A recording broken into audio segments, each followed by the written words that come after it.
Hi friends, welcome to this special episode of the Nationalist View. We have with us a very prominent expert from Israel, Nina Slama ji. Nina ji, thank you so much for joining the show.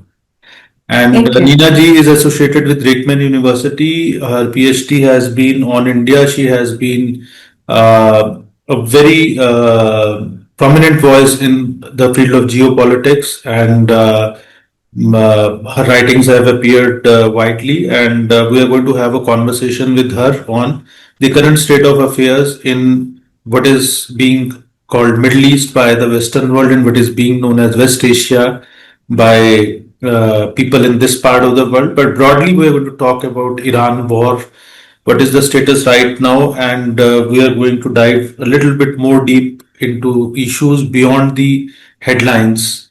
And Nina ji, thank you so much for joining the show and taking time out from your busy schedule. Thank you, Arun ji. Thank you for having me. It's always a pleasure to be here. Nina ji, right now the war may have paused, but has it really ended? And what is the mood in Israel today? And how are Israelis assessing the outcome of the conflict with Iran? So, as you rightly said, the war only paused.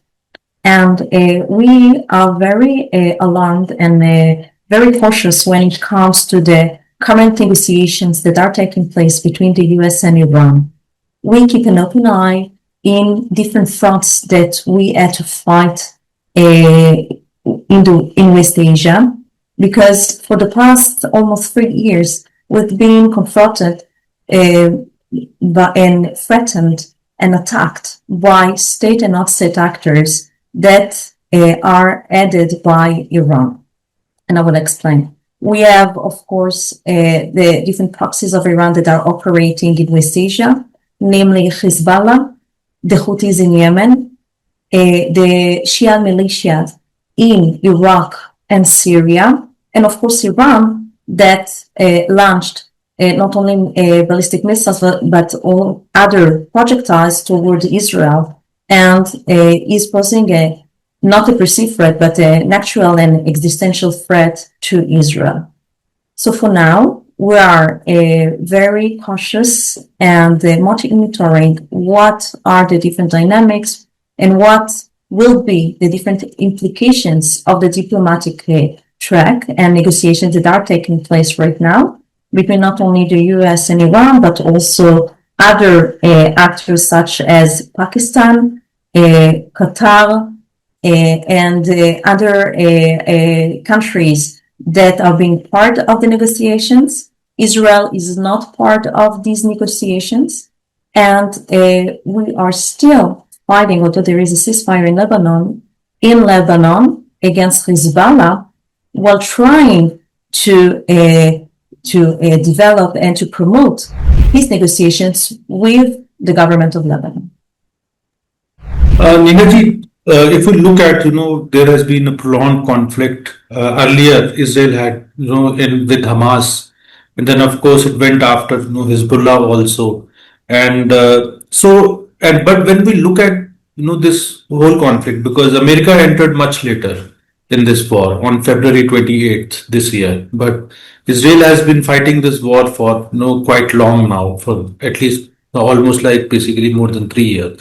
So did actually Israel achieve its strategic objectives? And from an Israeli perspective, were Iran's nuclear and missile capabilities sufficiently degraded? Or right now, is this merely a temporary setback for Tehran? So it is true that Israel was attacked in October 7th, and it opened like a multi-front war against state and non-state actors, as we mentioned earlier. But we have to point some success and some good implications and results that were beneficial for Israel and for the entire region. First of all, we know that the axis of terror that Iran is added was very much weakened by Israel and other allies that collaborated very closely with Israel, including the US, but other partners in West Asia as well. We know very well that today Hamas terrorist organization, Hezbollah terrorist organization, and even Iran are weakened very much. If we're talking about their military capabilities, but also their influence in the regions and in the prospective countries in which they are operating right now. Different terrorist organizations such as Hezbollah has been very condemned by the Lebanese people and the Lebanese government. And we know that different military infrastructures that are of Hezbollah and Iraq were very much destroyed and damaged by Israel and the US when we're talking about Iran. So it is true that now there are no ballistic missiles that are launched towards Israel because their capabilities were very much weakened. The nuclear program was not destroyed 100%, but was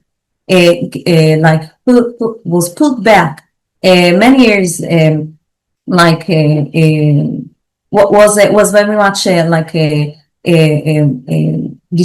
destroyed in the sense that it will take time to reconstruct their capabilities, and the nuclear sites that on the ground were very much damaged. And of course, as we mentioned, also different, the regime in Iran was very much weakened. It was not changed, but it was weakened very much.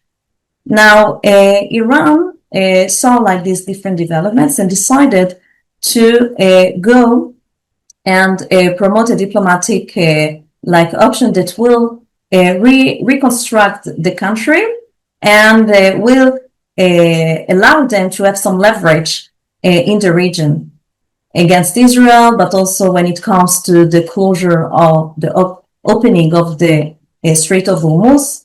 They disturb very much maritime routes, international trade, connectivity, and oil prices that rose from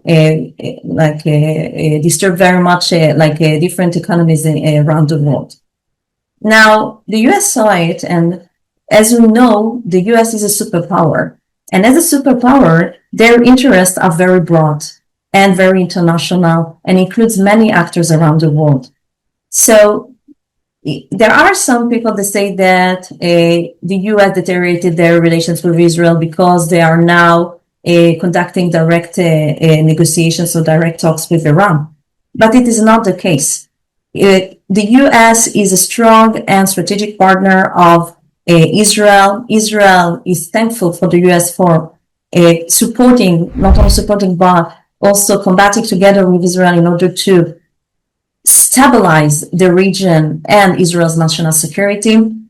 But for now, from an Israeli perspective, we can say that the negotiations are very worrisome in some way, because we know that some of the points are relating or discussing about the relief of funds or relief of some sanctions that were imposed on Iran, and very much weaken them not only economically, but also when it comes to different leverages that they have in the region.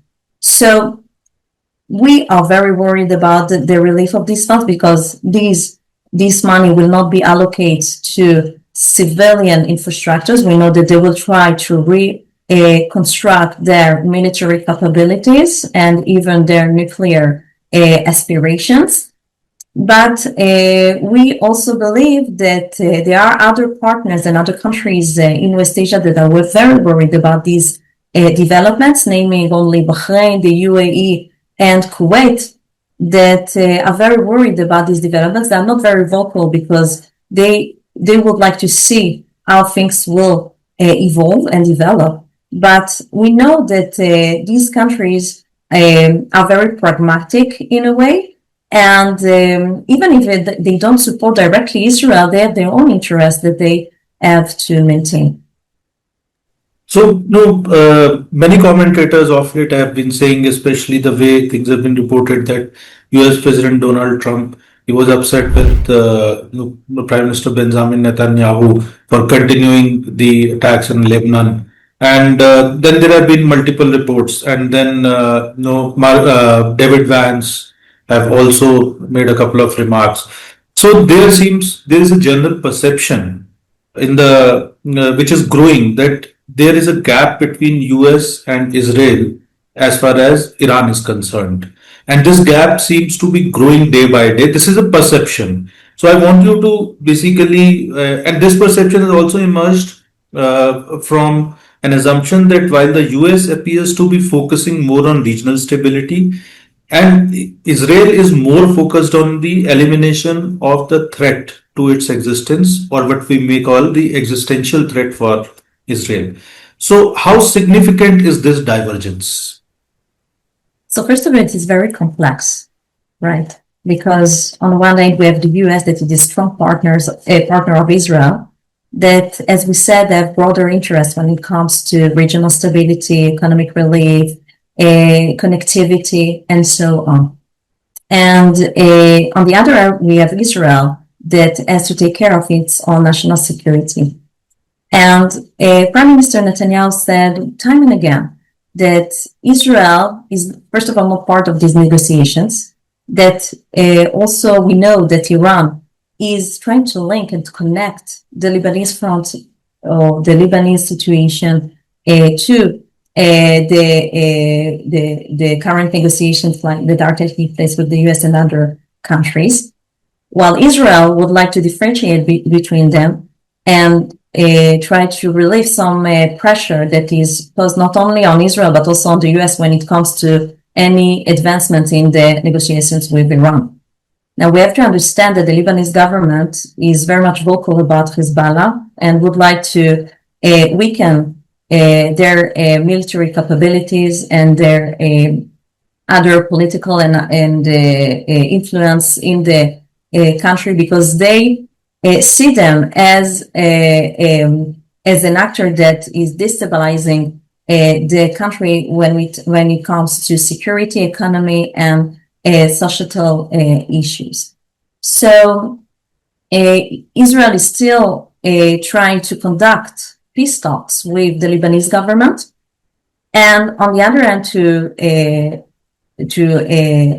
attack or maybe react to any aggression that is coming from Hezbollah, because we have to understand that the distance between like the different military infrastructures of Hezbollah is not very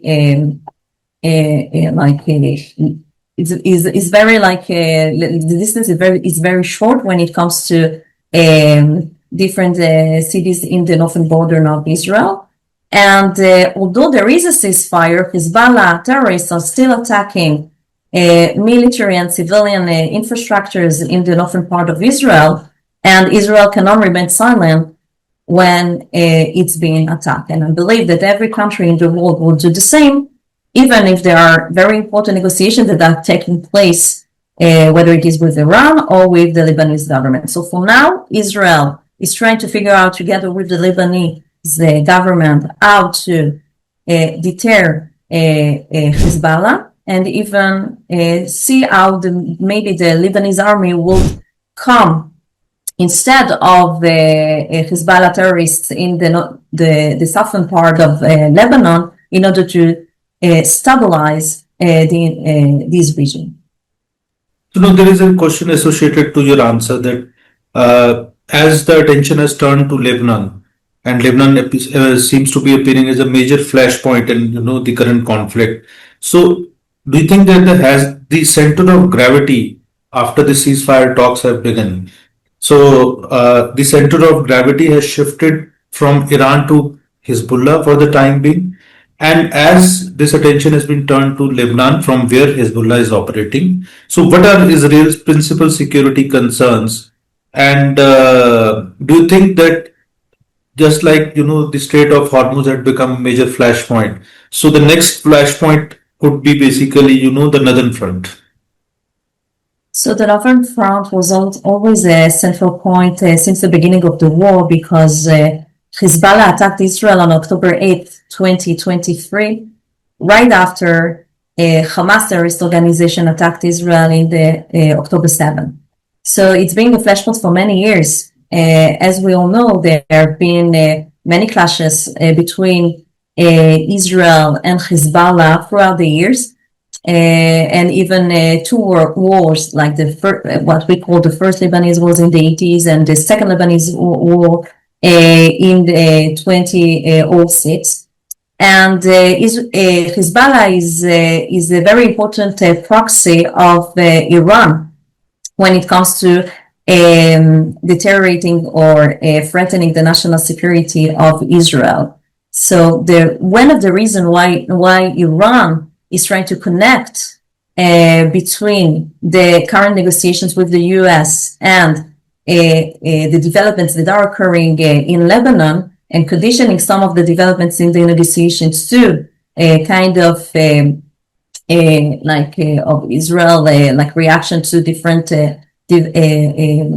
attacks or that are coming from Hezbollah, is that once the relief of the funds or sections on Iran will be relieved, we know very, very well that Iran will continue to arm Hezbollah to strengthen its positions in different parts of Lebanon in order to come closer to Israel when it comes to attacking Israel and making sure that its hegemonic interest in the region will continue to evolve.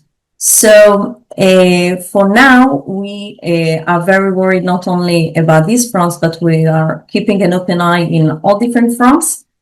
We also have to remember that there are the Houthis in Yemen that for now are quite silent, but Iran will not shy down when it comes to, if they will think that the Houthis in Yemen will be able also to maybe promote their interests in the region and attack Israel. As we know, they have ballistic missiles that were launched towards Israel, and is posing like an actual threat and to Israel as well. So as Israel is trying to disconnect or defer the Lebanese front from the Iranian front, Iran, on the other hand, is trying to align them in order to have some leverage when it comes to the negotiations with the US. So, do you think that this conflict has created, kind of a new Middle East order, or probably, if I may say, the creation of this new middle order, which started with October 7th, after which Israel retaliated and kind of went after the Iran proxies.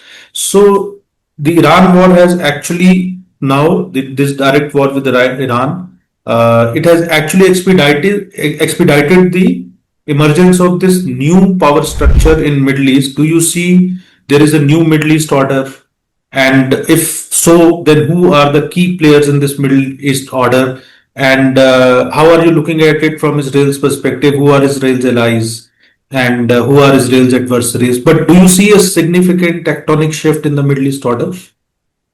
So the Middle East or West Asia, or the different dynamics that are occurring in this region change very much throughout this period of time.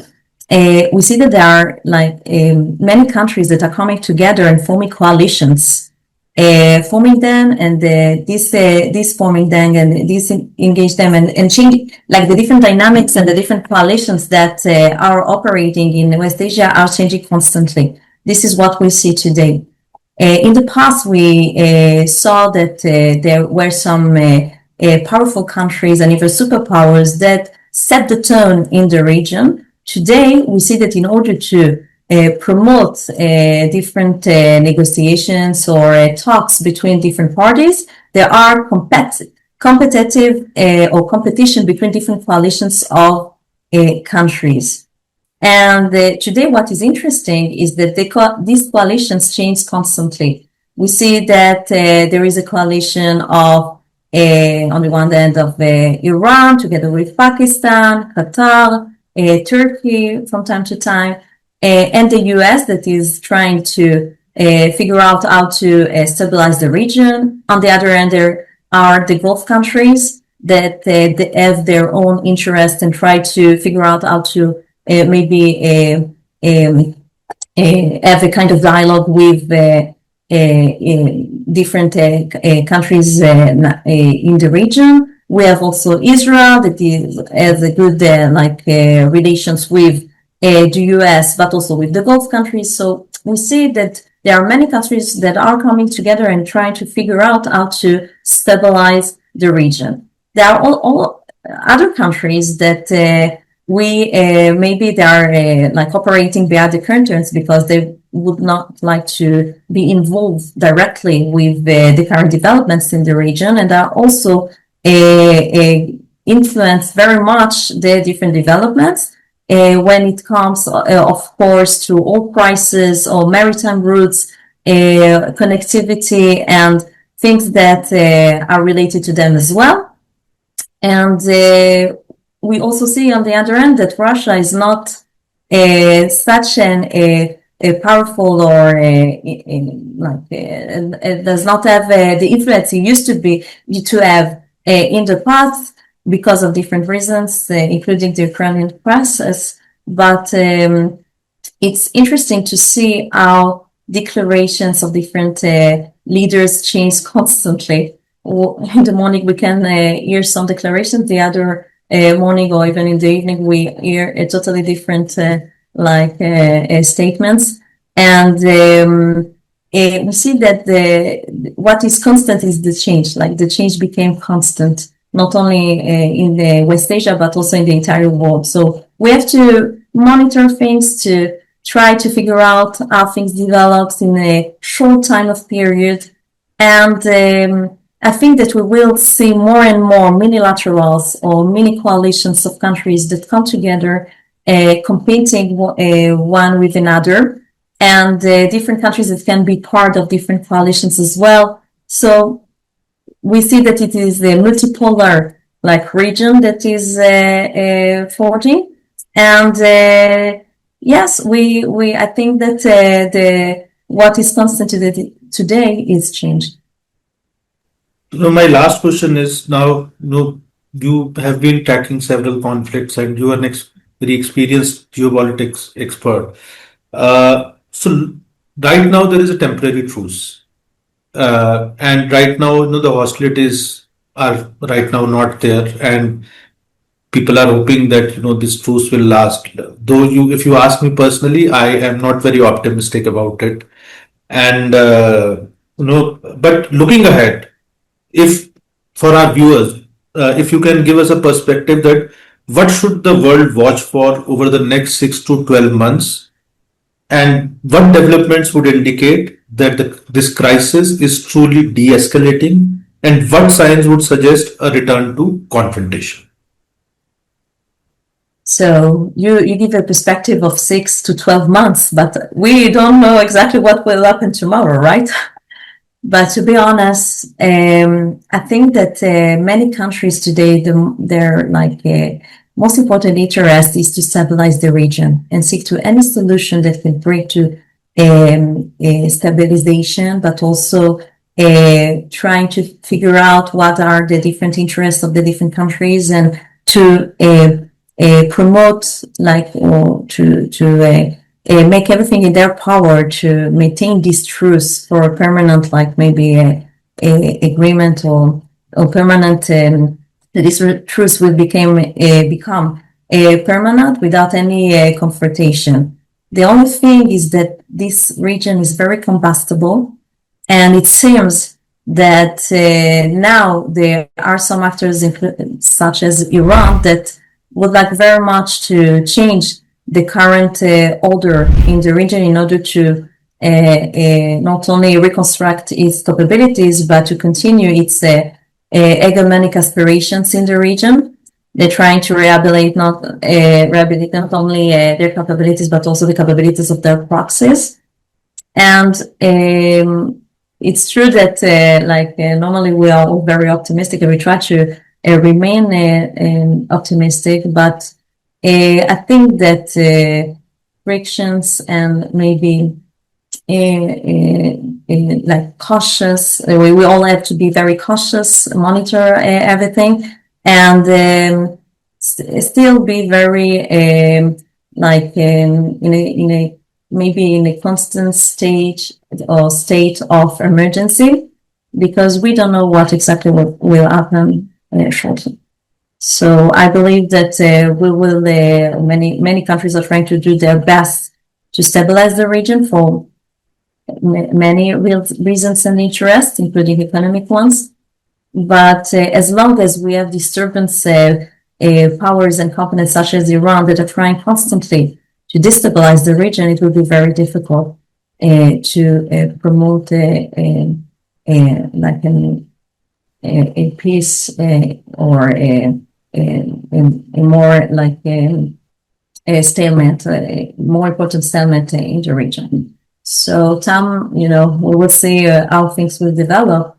But for now, here in Israel, we are still very alarmed, and we believe that the state of emergency will continue for the time being. So thank you, Neeraji, for decoding all these complex issues. Always a pleasure to have you, and we will be back soon with another conversation. We also